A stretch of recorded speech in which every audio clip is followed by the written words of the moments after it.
filmmaker. I produce music. This right now, going right now, is Untitled Playlist. 20-minute loop film project I did a while ago. With some of your music behind it, right? Some of your music is in. Yeah. I produced I produced half of it, the other half. I gave my guy, Ugly Boy Modeling, some samples, and I was like, yo, I need you to help me finish this out. And he handled the other half of it, yeah. And you did the video with us, all the slapping collage? Yeah. That was good, man. I appreciate you, man. So, that was one of the things that stood out. One of the things that stood out. Yeah, I appreciate you. But yeah. We're gonna talk about that in a minute. One half of Beers and Bars. Oh yeah, man. I am OT the Golden Child. OT the Golden Child. The other half of Beers and Bars. Yeah, man. Just podcast talking about hip hop culture, along with, as you can see right here on the screen, we do it over a good craft beer. Perfect timing. Look at that timing. Yeah, that's him on the screen right there. Look at that timing. With the bars. Yeah, man. So yeah, I also MC as well, and as I like to say on my my Instagram, father, podcaster, husband, MC, and a lot of other boxes. There you go. Yeah. Grown man business there. Yeah. So what inspired you guys to get into like creating music and incorporating that to your film and podcasts and things of that nature? Don't answer all at once. Which one? I mean, so how Beers and Bars started was me and Kamal always wanted to start a podcast that was kind of pattern based upon Party Interruption. If you know what Party Interruption is, it's a show on ESPN, or it used to be on ESPN, I'm not sure. It was Tony Kornheiser and Michael Wilbon. They had topics that they would hit 5 minutes apiece. We always thought that we could do that. So in 2011, we did a pilot podcast based upon Watch the Throne. In 2011. That footage has never been released. Is it going? I've been talking about it. I got it on an old drive. I'll probably pull it together. 2 camera shoot. Yeah, but I mean, about 2016, we was like, what are we doing with our lives? We had these ideas, and why are we not moving on them? About 2013, I started to get into craft beer. Just around the area, drinking, you know, your Anti-Heroes, your New Belgian beers, Voodoo Rangers, all that kind of stuff. But about 2016, we was like, yo, we should just do this. So we decided to come together. One of us thought of what we should think of the name. We was like, yo, it's gonna be a podcast about rap. I was into craft beer. It's like Beers and Bars, right? Like OT came up with the name. Okay, I came up with the name, right? So He definitely came up with it. Credit where it's due. yeah, September. We said Beers and Bars. It's like, yo, that's it. Immediately. Yeah. Very, very organic. So we shot our first episode, and we actually reviewed Kid Cudi's first album. We proposed the question, is Kendrick Lamar a GOAT, or is it too early? And then we also did Travis Scott's Birds in the Trap Same Midnight album. So 2016 September, that's when we started. That's when you started. Yeah. So y'all started that. That Kendrick Right, is so a we good just had question. an anniversary. Yeah. Yeah. Oh, congratulations. So what did y'all do for the anniversary? Anything in particular? We didn't. I don't think we did.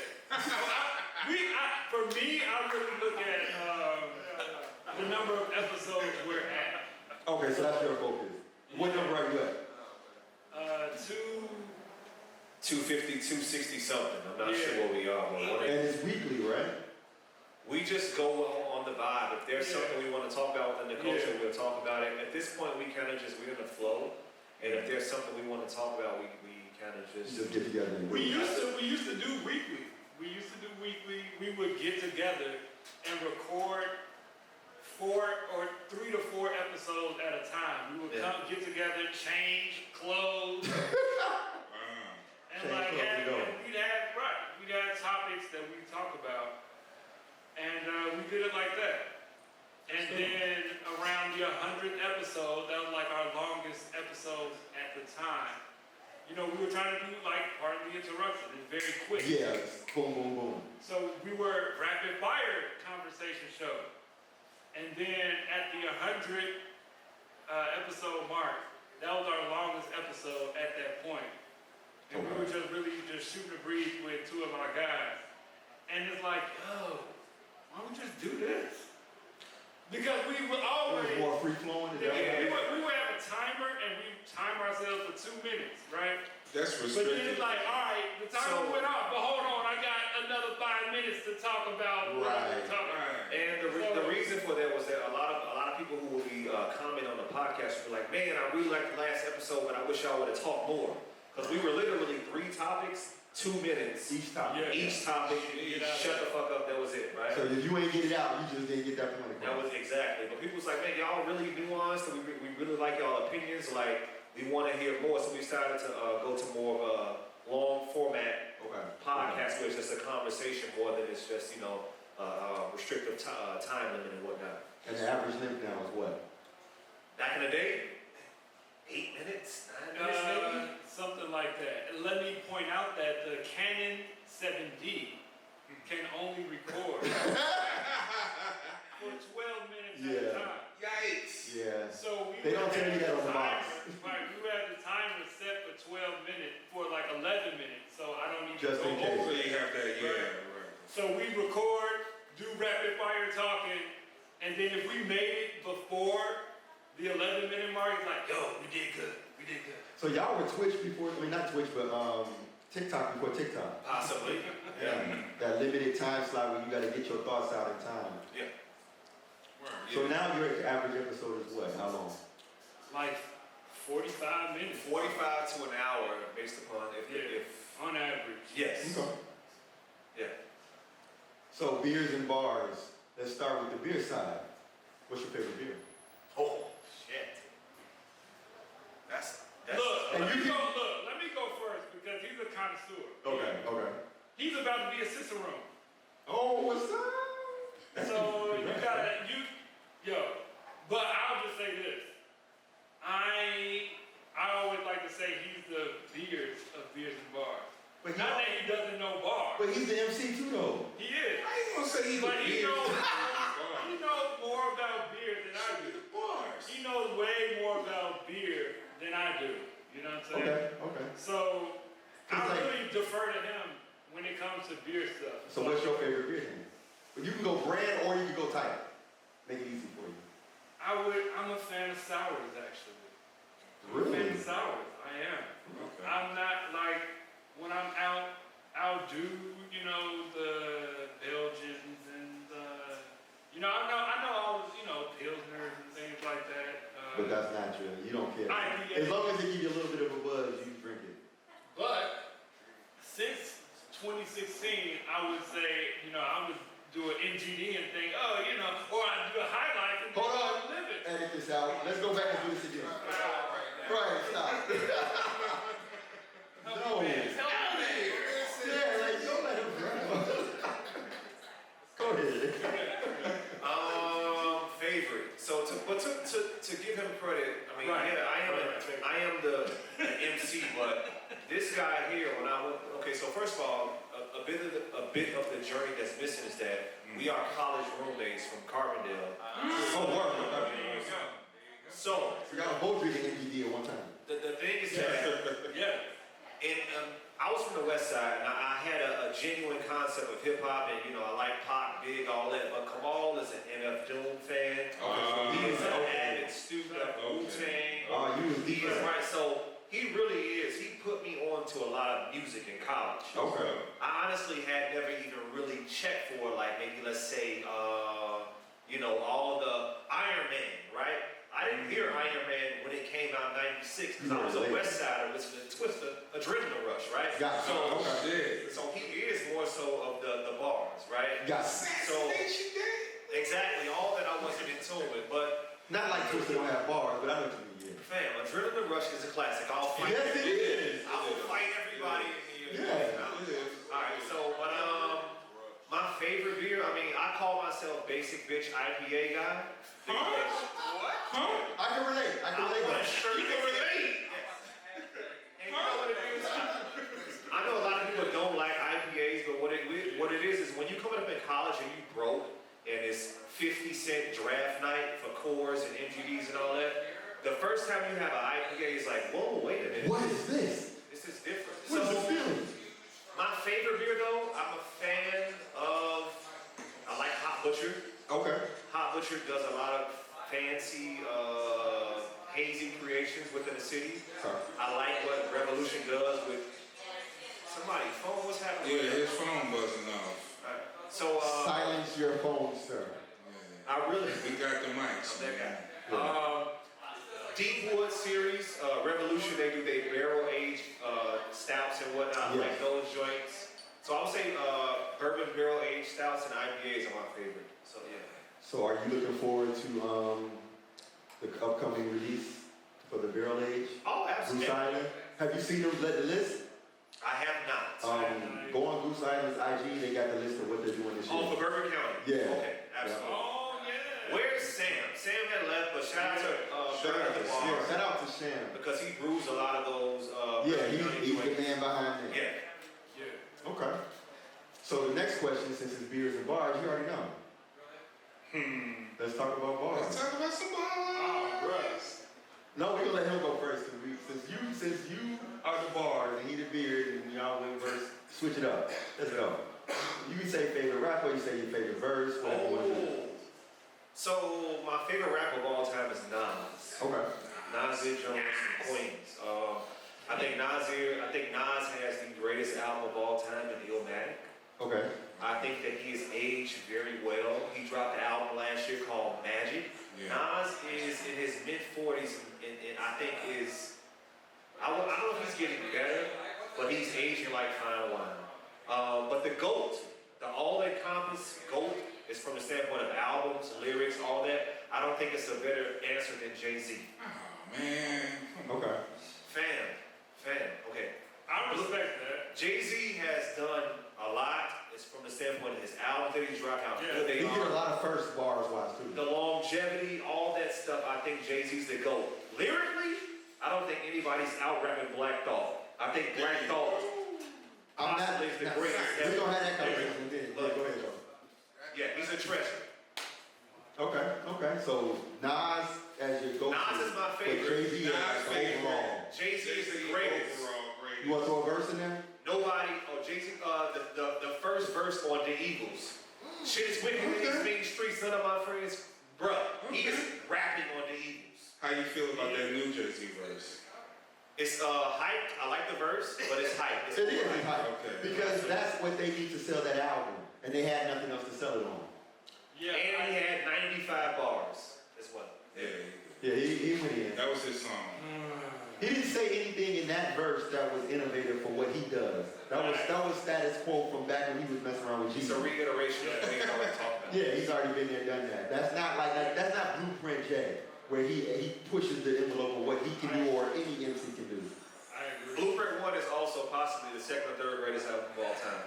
I would agree. Blueprint 1. Look at Rail, look at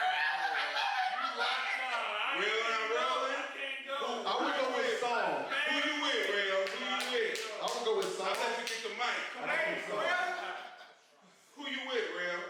Give him a mic. Well, no, particularly when your response to the J statement about Blueprint. There you go. Well, he can come closer. Okay, all right. You got on stage on your car.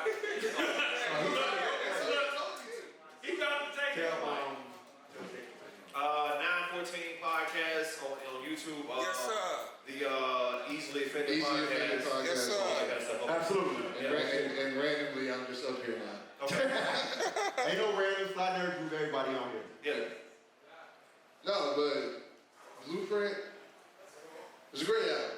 It's a good album. It's a really good album. But when you say top albums all the time, you're entitled to your opinion. But I can't put it there. But like, it's really hard to say. I will say like, an album to me that's perfect, that really broke me in, The Infamous. Oh, my Mobb Deep. I can agree. Okay, so now we going someplace. Let's go. I like that album. The infamous Mobb Deep had a whole vibe the whole time. So I'm gonna piggyback off of that, then we're gonna let you go in. Kamal is having anxiety, but go ahead. Yeah. So when we talking about perfect albums, There's a Dark Side is perfect for me. There's a Dark Side is one of the most perfect hip hop albums of all time. In terms of The Red bars, Tape. yeah. In terms of content, in terms of concepts, Redman is responsible for the whole Death Row radio shit.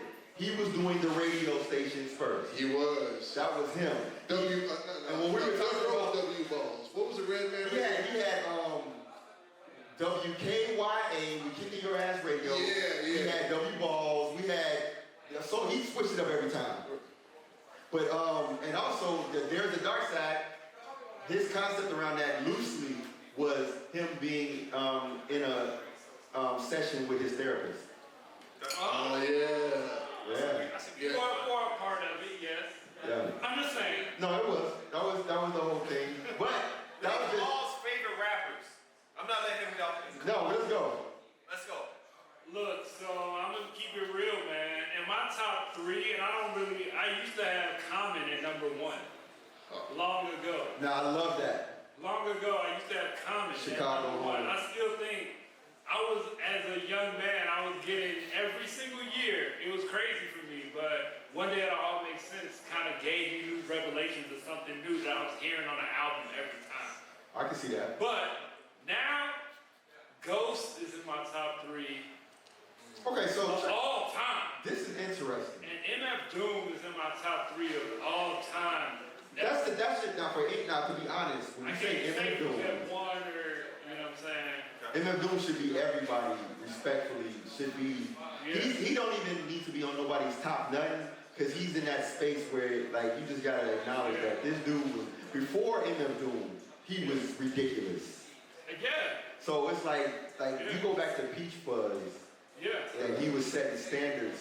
And his albums, like, before everybody thinks about concept albums, they think about De La Soul and everything Prince Paul did. But that KMD first album and Black Bastards, concepts that have never been matched. Like everything everybody else does, Doom did it first. He did it all. He was like, and yeah, I agree with that. I can't even front. So, you know, he talked about Illmatic. Yeah. When I was really introduced to Wu, the first project I probably heard was Iron Man. And then I heard, Then you heard Wu-Tang after Ghost. nah, then I heard Only Built for Cuban Links. Dude, that is Then I heard the first album. wow. Yeah, I had it like that. So that's a different take. Ghost Yeah, so to Iron Rain. Man, for me is flawless. And I know now that Ghost don't even connect with that album like that. You know, you can hear the reason why. You can hear that he had a serious issue with like relationship issues. Yeah, And he had some stuff going on. Yeah, but Wildflower was it's a on really that good album. Yeah.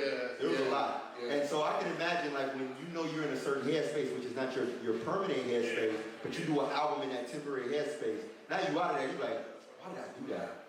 So I think that's what that is. I mean, as much as we look at it as just an album that is really intense, his bars ain't his bars now. Yeah. So that's, I can see, when did the Can I make a controversial statement? Go ahead. Iron Man was better than Supreme Clientele. No, it wasn't. You said, God damn, is this recorded? Iron Man was better than Supreme Clientele. Wait, Paul, I hold on. can agree with that. No, hold on, let's talk about this. Why? I agree with that. I just feel like the album was better. The Production? I feel like the production was better, and also it was because I feel like so when you talk about Wu-Tang albums, for me, my top 2, Only Built for Cuban Links, Yes. and then Iron Man. For real? Wow. Absolutely. I can see that. I mean, you really go back to listen. So Supreme Clientele was when Ghost really got into his like. That's when he found his swagger. Yeah, but it was He was also. experimenting on that He project. was heavy experimental. But he also was kind of like, cause I remember he was on Rap City and he said like, you can't really ask me about my lyrics because I don't really know what I was saying during the time. That was in There's a Dark Side Yeah, thing. my man Supreme said, Clientele. Scooby Snack Jurassic plastic ass booby trap. He was Not saying that shit wasn't no, he cold. was intentionally saying nonsense that rhymed.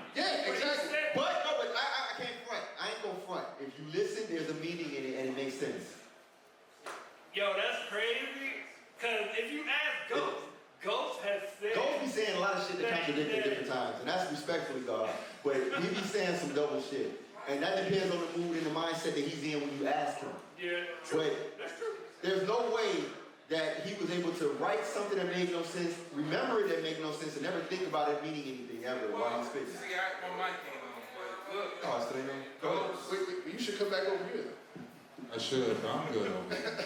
But look, Ghost said he used to write styles that no one ain't doing no more. So all that, Scooby, Scholastic, plastic, snap booby trap. Scooby snagged your ass, plastic ass booby trap. That's actually new, like, patterns and shit that this dude is creating in his head. So, I mean, I think, for me, I put Ghostface in my top 5. Yeah. Because, I mean, I like Iron Man, but Supreme Clientele was kind of like the champion belt album. You know, some rappers just get that champion belt album, you know what I mean? And just, do their shits. And that's what's Ghostface. Street, he had the club song, he had the Woo on there. It was thorough, it was really good. And during the time, it saved the Woo, because RZA was doing some white shit with them niggas. Let me tell you one of the problems I have with Iron Man. Ghost was better on Only Built for Cuban Links than he was on his own album. I don't know about that. He was. Those are so close, like. No, they're not. Well, I mean, as far as. They are not close. Ghost bars on his own album. Like, he had hot songs. That's why he wasn't on Assassination Day. Yeah, because he couldn't even write for it. He wasn't on that song. That's why. And Raekwon murked that. What album is All I Got For You is on? That's on Iron Man. That's on Iron Man. Okay, cool. Black Jesus is on Iron Man. Black Jesus. He got songs. He never really 360 is on Iron Man. Campaign is on Iron Man. What are we talking Fish about? is on that good. What are we talking about? I'm saying it's not his best. Hold up. Iron Man. Stay sober. It's a good album. Marvel is dope too. We'll use an example. Everything from beginning to end. So let me use an example of how I look at it. But Supreme Clientele had the animation cuts on there. It had The beats. What, Shake the Ghost? That's not on that list. I mean, shit, it had Supreme Client. We had 8 ravioli bags. one. Yeah, the one is the one. Mighty Healthy. Mighty Healthy. Well, when I first say Supreme Clientele, I couldn't get past one at all. Yeah, that was. I was stuck. I was like, what the fuck is this? What? But I was gonna make the connection, like when you mention Nas being your favorite artist, but you go to Illmatic.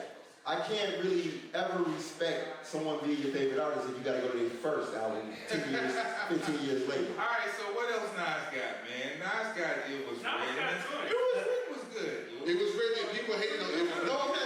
I'm saying like in terms of like it's like Nas, in order for God's Son was but it's Magic better than your, if your first album is your best album, then you can't be the best. I see where you're coming from. Yeah, so for me, it's more so, Nas is my personal favorite. Because of the style of him as an MC. It's an MC. Because his bars are consistent. Visionary, right? Yeah. It's visual. But I mean, even as a standalone project, I just don't think nothing really pales in comparison to Illmatic. That OC, I kind of like that. OC Jewel. Yeah, that album is right there with Nas' album. I've always told people like those two albums both were 5 mics for me at that time. Okay, so my thing. Okay, so The World Is Yours on OC's album. Mm-hmm. What we doing with that? Time's up. Time's up. Yeah. Time's up. You like the minerals and vitamins. I didn't even Y'all, listen, my favorite word is blasphemy. I think this is blasphemy. It's fine. I sipped the Don P watching Gandhi till I'm charged. Writing in my book of rhymes, all the words past the mark. To hold the mic, I'm throbbing, mechanical. What are we doing? No, it's still dope. It's not saying you I will say something though, in terms of Nas. So there are a few people that came along in hip hop to change the way people rap. Okay. Rakim, Okay. KRS-One, Okay. and Nas. Okay. Nas really changed the way people rap. Okay. You know what I'm saying? In terms of like their storytelling, they flow, that whole mafioso You know what I'm saying? Like, You I gotta mean, ask obviously, Slick Rick with in there, too. Raekwon, you said what? You gotta ask Slick Rick in terms of Nas's influence. Because That's his true. big Slick storyteller Rick. is Slick Rick. Slick Rick is one of the greatest storytellers. One of the greatest storytellers of all time. Yeah. Yeah, Fuji rap as well. But in terms of like, there's like a before and after. When they came out, things were different. Nas is one of those people. Yeah. When Illmatic came out, it made everybody take a look at themselves. Like, okay, what am I? Also, let me just respond one thing. So, to the album, you said that he has a lot of duds and whatnot earlier. So, but I would say that Illmatic and It Was Written are both classics. Yeah. I think that I Am is slept on. Whatever. I Am? You can Nostradamus, okay. That's What about Uchiwala era? His verse was trash. But Still Matic is a good album, I think. Still Matic is Still good. Matic, after that, Godson is a good album. Godson is good. It was not like that. But did they live up to Illmatic? No. That's my problem. This is how I see it. I check for Ghosts. Bulletproof Wallets is a solid album. It is. Fuck with the album too. Supreme Clientele is good. Thick Scale is a good Yeah, album. that's a good. But when we talk about progression, that's my problem with Nas, is he never made it back to that level with an album. Like Redman, we can be like, there's a dark side, then Muddy Waters comes out. Can you say, wait, hold on, in terms of But we production, had the Muddy Waters, boy. What else? He ain't really done no major albums after that. He done little indie stuff that ain't He really. got some solos. but in terms of I production, mean, Doctor, the Nas, name was dope. That's the name was the last. that was, but in terms of production with Nas, we think about where he started. He had Premier, He had the perfect storm. he brought Large Professor, and Q-Tip. You talk about the best producers of that era. Yeah, right. Really, some of the best producers of all time. Right. Also, Q-Tip, that doesn't get the credit. He changed the way niggas use samples. I was just about to mention Q-Tip changed the way niggas sample when they use samples. You said hard. Q-Tip did not know these credit. There would be no Dilla without Q-Tip recognizing that. Absolutely, Yeah. absolutely. The way he sampled lyrics to go, the way he sampled Minnie Riperton, Yeah, that one note. single apart. Yeah, exactly. People weren't doing stuff like that before Q-Tip. Right. But yeah, I appreciate that, though. Yeah. Q-Tip first album is actually pretty dope, actually. See, No, bro. now everybody. Q-Tip's album is nasty. Sampling, Q-Tip's album is nasty. the way he was chopping on Especially the last album. That was all The Dilla, first right? album is No. solid. No. And the Renaissance is hard too. The Renaissance is I nasty. fuck with the rest. The Renaissance. The Renaissance is beat project. is I mean, the stop this. Breathe and Stop, they did that together. That's a good They did all that album. together. Really? Remember, Decent album. so little fun fact for hip hop history. Q-Tip was supposed to be doing Far Side's second album, Lab Cap in California. He got busy, so he handed it to his protege, Dilla. Dilla killed it. And that's how that came He did the about. whole album. Lab Cabin California is one of my favorite It albums, is. bro. It's so, When it's you such a talk good about album. sophomore albums, everybody think about Tribe and certain people, but no. Far Side and Fugees and Diggable Planets, their freshman to sophomore transitions, Yeah. it's like, who are y'all? It's Ghostface level. That's It's real. like, y'all totally different people. That's real. That's real. I didn't like the bars. Fuji was a whole different group. I never knew that's how that happened though, because I love Lab Cabin. It was a Q-Tip. Q-Tip was the one who was supposed to produce it, and he handed it to Dilla because he had conflicts. He was too big. That was at the time when he was at the peak of his production game, fucking around with Janet over here, fucking around with everybody. He was so busy. Because the deluxe version of that album with all the remixes and instruments, it's like 20-something tracks. Yeah, and they're all banging. Yeah, all of them. She Far said Side remix. is one of them groups that people forget about because they don't know what to make of them.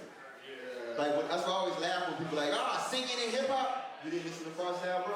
She said, And she said, yeah. Like they were a singing hip hop group, just like Stetson and other groups.